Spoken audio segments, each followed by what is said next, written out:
La Bible en un an, la 321e journée, le livre du prophète Daniel, chapitre 11, verset 29, au chapitre 12, verset 13, le livre des psaumes, chapitre 116, verset 1 à 19, le livre des proverbes, chapitre 28, versets 9 et 10, l'évangile de Jean, chapitre 11, versets 1 à 57.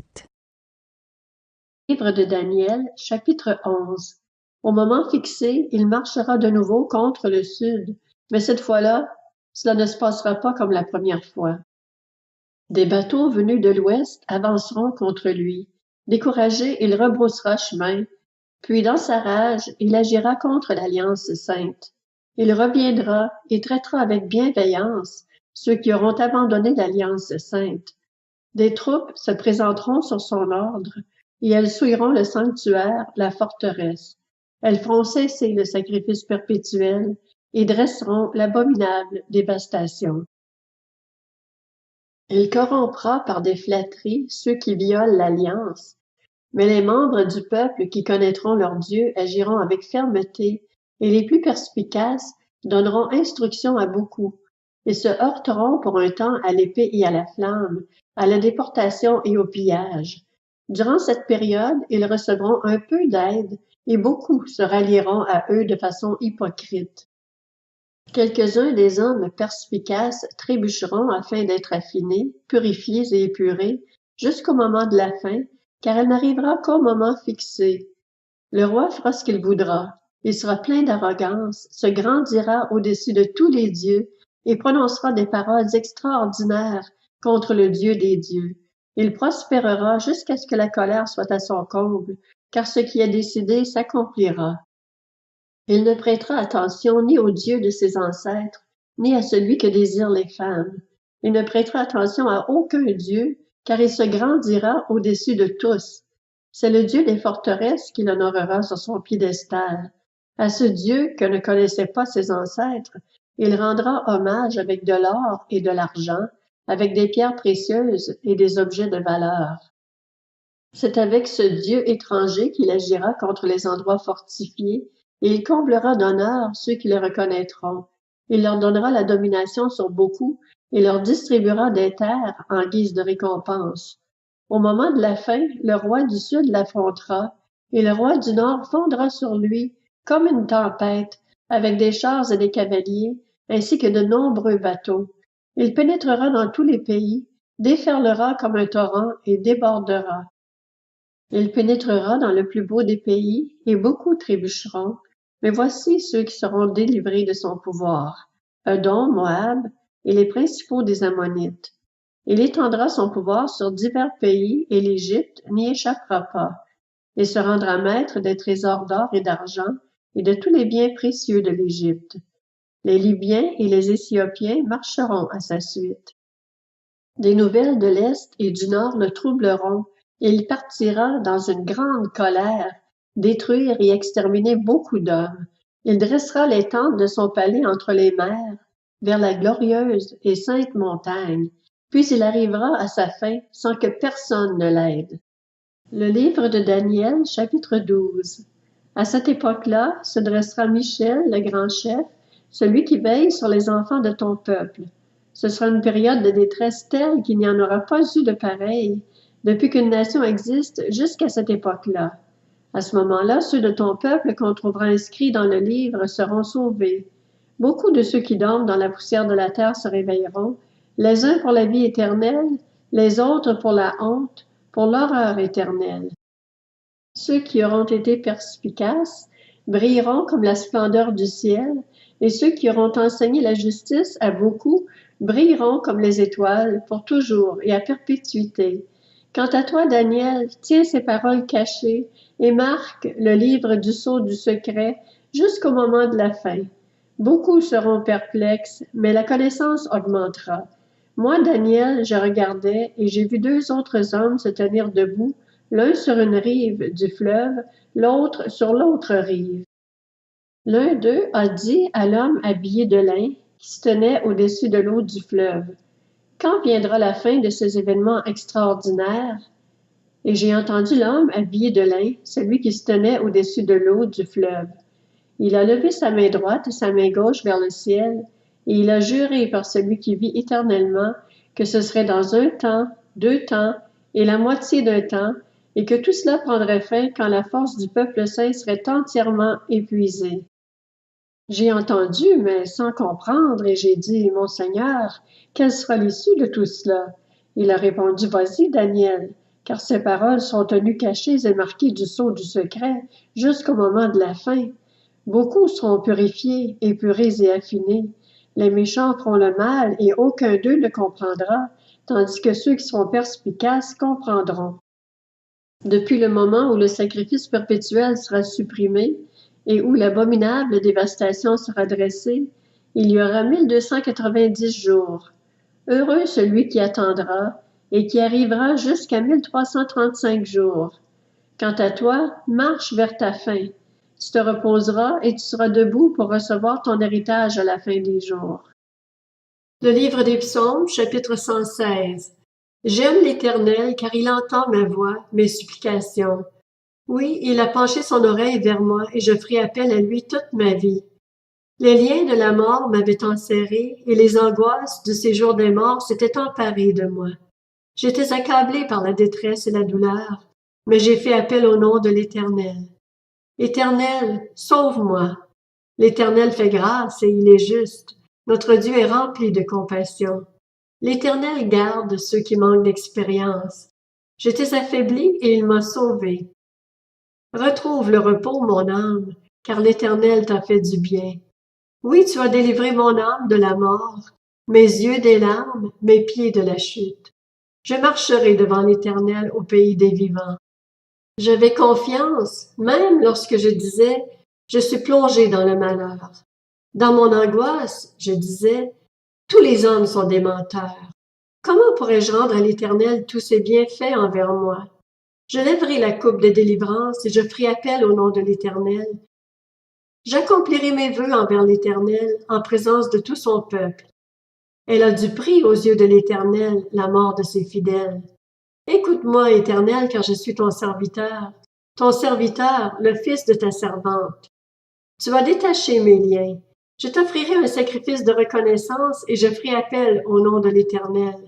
J'accomplirai mes vœux envers l'Éternel en présence de tout son peuple, dans les parvis de la maison de l'Éternel, au milieu de toi, Jérusalem. Louez l'Éternel. Le livre des Proverbes, chapitre 28. Si quelqu'un détourne l'oreille pour ne pas écouter la loi, sa prière même fait horreur.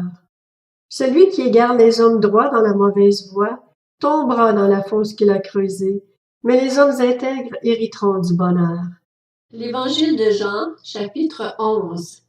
Il y avait un homme malade, c'était Lazare de Béthanie, le village de Marie et de sa sœur Marthe. Marie était celle qui versa du parfum sur les pieds du Seigneur et qui les essuya avec ses cheveux. C'était son frère Lazare qui était malade.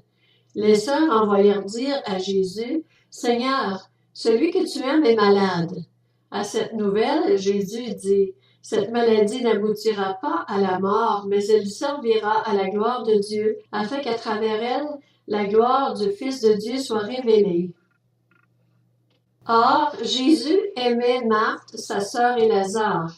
Quand il eut appris que Lazare était malade, il resta encore 2 jours à l'endroit où il était.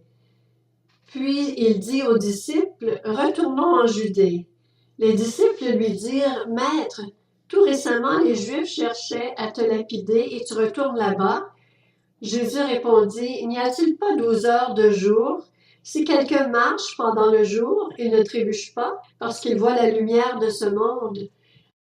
Mais si quelqu'un marche pendant la nuit, il trébuche, parce que la lumière n'est pas en lui. » Après ces paroles, il leur dit, « Notre ami Lazare s'est endormi, mais je vais aller le réveiller. » Les disciples lui dirent, « Seigneur, s'il s'est endormi, il sera guéri. » En fait, Jésus avait parlé de la mort de Lazare, mais ils crurent qu'il parlait de l'assoupissement du sommeil. Jésus leur dit alors ouvertement, « Lazare est mort. Et à cause de vous, afin que vous croyiez, je me réjouis de ce que je n'étais pas là, Mais allons vers lui. Là-dessus, Thomas, appelé Didyme, dit aux autres disciples, « Allons-y, nous aussi, afin de mourir avec lui. » À son arrivée, Jésus trouva que Lazare était depuis 4 jours déjà dans le tombeau. Béthanie était près de Jérusalem, à moins de 3 kilomètres, et beaucoup de Juifs étaient venus chez Marthe et Marie pour les consoler de la mort de leur frère. Lorsque Marthe apprit que Jésus arrivait, elle alla à sa rencontre, tandis que Marie restait assise à la maison. Marthe dit à Jésus, « Seigneur, si tu avais été ici, mon frère ne serait pas mort. Cependant, même maintenant, je sais que tout ce que tu demanderas à Dieu, Dieu te l'accordera. » Jésus lui dit, « Ton frère ressuscitera. » « Je sais, lui répondit Marthe, qu'il ressuscitera lors de la résurrection le dernier jour. Jésus lui dit, « C'est moi qui suis la résurrection et la vie. Celui qui croit en moi vivra même s'il meurt, et toute personne qui vit et croit en moi ne mourra jamais.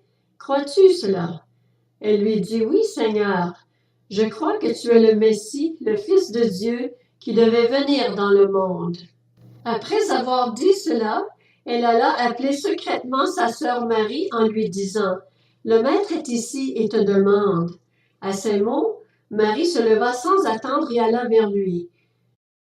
Jésus n'était pas encore entré dans le village, mais il était à l'endroit où Marthe l'avait rencontré. Les Juifs qui étaient avec Marie dans la maison et qui la consolaient, la virent se lever soudain et sortir. Ils la suivirent en disant, « Elle va au tombeau pour y pleurer. » Marie arriva à l'endroit où était Jésus. Quand elle le vit, elle tomba à ses pieds et lui dit, « Seigneur, si tu avais été ici, mon frère ne serait pas mort. » En la voyant pleurer, elle et les Juifs venus avec elle, Jésus fut profondément indigné et bouleversé. Il dit, « Où l'avez-vous mis? » « Seigneur, lui répondit-on, viens et tu verras. » Jésus pleura.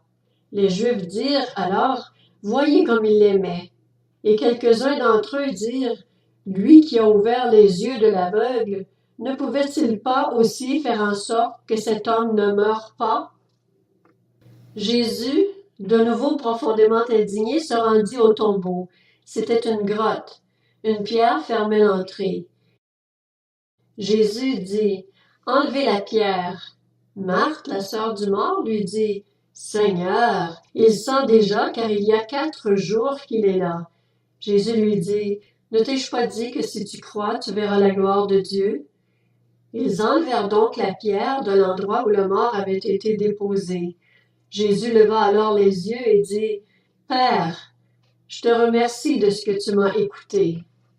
Pour ma part, je savais que tu m'écoutes toujours, mais j'ai parlé à cause de la foule qui m'entoure, afin qu'ils croient que c'est toi qui m'as envoyé. » Après avoir dit cela, il cria d'une voix forte, « Lazare, sors! » Et le mort sortit, les pieds et les mains attachés par des bandelettes et le visage enveloppé d'un linge. Jésus leur dit, « Détachez-le et laissez-le s'en aller. » Beaucoup de Juifs qui étaient venus auprès de Marie et qui virent ce que Jésus avait fait crurent en lui. Mais quelques-uns d'entre eux allèrent trouver les pharisiens et leur racontèrent ce que Jésus avait fait. Alors les chefs des prêtres et les pharisiens rassemblèrent le Sanhédrin et dirent, « Qu'allons-nous faire? En effet, cet homme fait beaucoup de signes miraculeux. Si nous le laissons faire, tous croiront en lui. Et les Romains viendront détruire et notre ville et notre nation. » L'un d'eux, Caïphe, qui était grand prêtre cette année-là, leur dit, « Vous n'y comprenez rien.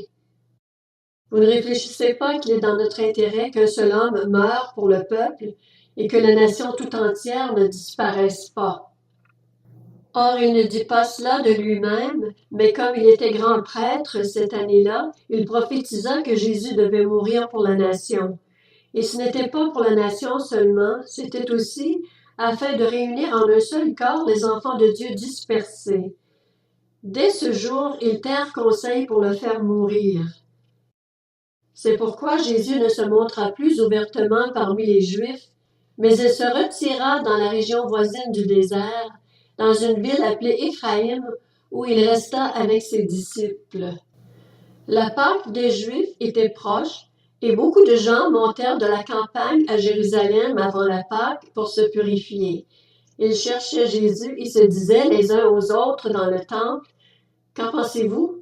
Ne viendra-t-il pas à la fête? » Or les chefs des prêtres et les pharisiens avaient donné l'ordre que si quelqu'un savait où était Jésus, il le dénonce afin qu'on l'arrête.